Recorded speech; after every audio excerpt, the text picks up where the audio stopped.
It seems like you're asking about two medications, Pregabalin and Gabapentin. Both are commonly used to treat certain types of nerve pain, seizures, and other conditions. Here's a detailed breakdown of each. Pregabalin, Lyrica. Mechanism of action. Pregabalin works by binding to calcium channels in the central nervous system, which reduces the release of neurotransmitters involved in pain signaling. It primarily acts on the alpha-2 delta subunit of voltage-gated calcium channels in the central nervous system. Indications. Pregabalin is FDA approved for various conditions including neuropathic pain associated with diabetic peripheral neuropathy, postherpetic neuralgia, fibromyalgia, and as an adjunctive therapy for partial onset seizures in adults. Dosage. The dosage of Pregabalin varies depending on the condition being treated. It is usually started at a low dose and gradually increased to minimize side effects. Dosage adjustments may be necessary based on individual response and tolerability. Side effects. Common side effects of Pregabalin include dizziness, somnolence, sleepiness, peripheral edema, swelling of the extremities, weight gain, and blurred vision. Some people may also experience cognitive impairment or mood changes. Precautions.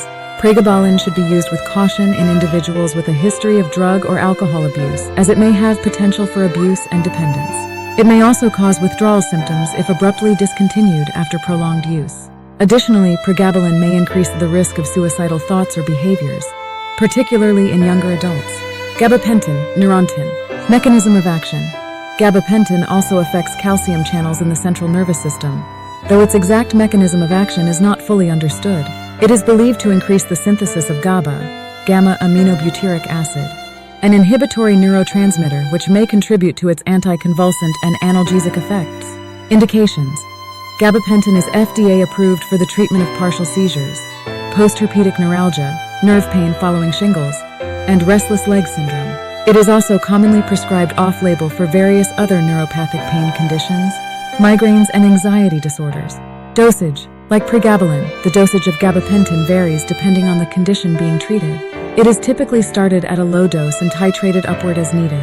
Dosage adjustments may be necessary based on individual response and tolerability. Side effects.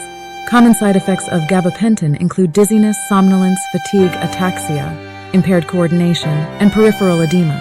Some individuals may experience gastrointestinal disturbances such as nausea or diarrhea. Long-term use of gabapentin may be associated with weight gain. Precautions. Gabapentin should be used cautiously in individuals with impaired renal function, as it is primarily excreted by the kidneys, and dose adjustments may be necessary to prevent accumulation. Abrupt discontinuation of gabapentin may result in withdrawal symptoms, including anxiety, insomnia, nausea, and pain exacerbation. Both Pregabalin and gabapentin are generally considered safe and effective for the treatment of neuropathic pain and seizures when used as prescribed. However, individual responses to these medications can vary, and it's important to discuss potential benefits and risks with a healthcare provider before starting treatment. Additionally, these medications may interact with other drugs, so it's essential to inform your healthcare provider about all medications and supplements you are taking.